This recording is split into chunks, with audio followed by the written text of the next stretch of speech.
Hi everyone, welcome to the Highlights from Ukraine podcast, your daily audio summary of the latest news reported in the Ukrainian media. My name is Artem, and here is the news.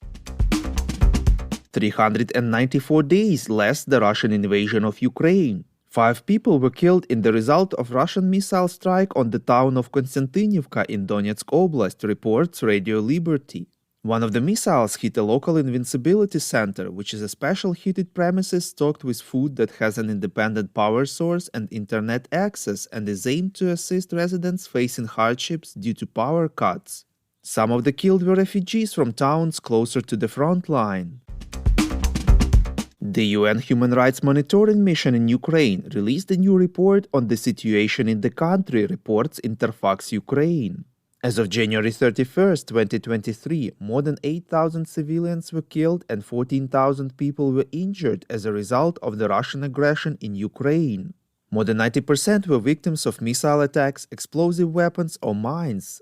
Head of the mission Matilda Bogner said that the real figures are much higher. The report recorded 133 victims of sexual violence, which includes 45 women and 3 girls.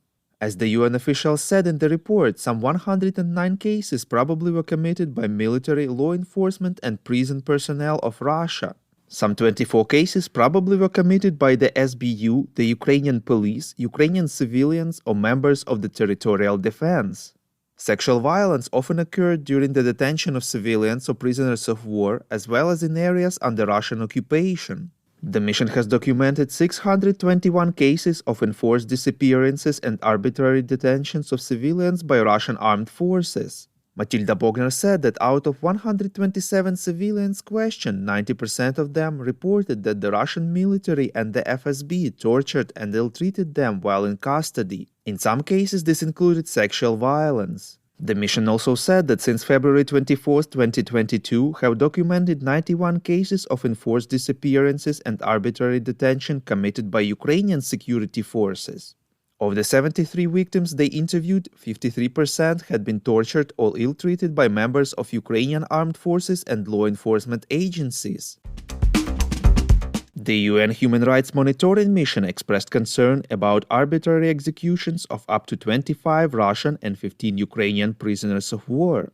Head of the UN mission Matilda Bogner said that they are deeply concerned about the arbitrary executions they recorded of up to 25 Russian prisoners of war and persons who ceased to participate in hostilities, which were allegedly committed by the armed forces of Ukraine. Bogner said that often happened immediately after being captured on the battlefield. According to her, the UN officials know the Ukrainian authorities have launched investigations into 5 cases covering 22 victims. The UN does not have data on any legal proceedings. Bogner said regarding the treatment of Ukrainian prisoners of war, the UN officials are also deeply concerned about the arbitrary executions of 15 Ukrainian prisoners after they were captured by the Russian armed forces. She added that Wagner private military company carried out 11 of these executions. According to Bogner, the conditions in which many Ukrainian soldiers were kept were shocking, with little or no access to medical care. In particular, the report describes that 5 Ukrainian prisoners of war died during internment due to lack of medical care. The UN team interviewed more than 400 prisoners of war for the report, 200 from each side. It is noted that Ukraine provided unhindered confidential access to places where Russian prisoners of war are kept. Russia did not. Ukraine's Commissioner for Human Rights Dmytro Lubinets disagrees with the conclusions of the UN Human Rights Monitoring Mission in Ukraine that the Ukrainian side violates the rights of Russian prisoners of war and demands evidence of executions, reports Ukrainska Pravda. Lubinets stressed that the UN mission had never raised the issue of the treatment of Russian prisoners of war during repeated personal meetings with him.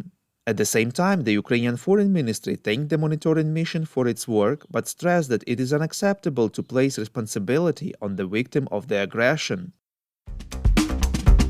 Ukraine returned home 7 children from the Kherson region, forcibly deported by the Russian occupation authorities in October last year, reports Espresso. According to the Kherson Regional Military Administration, they were allegedly set for recovery in a children's camp in Crimea, but ended up being separated from their relatives for almost 6 months. As noted, the children were returned thanks to the efforts of the Save Ukraine Charity Foundation volunteers. The Highlights from Ukraine podcast is a commercial initiative of just two people, and we need your help to grow. Share information about the podcast, rate us in the app, subscribe to our Patreon. With your support, we are getting better. We call on you to demand from governments of your countries to impose the toughest sanctions possible on Russia and its citizens to stop their invasion of Ukraine.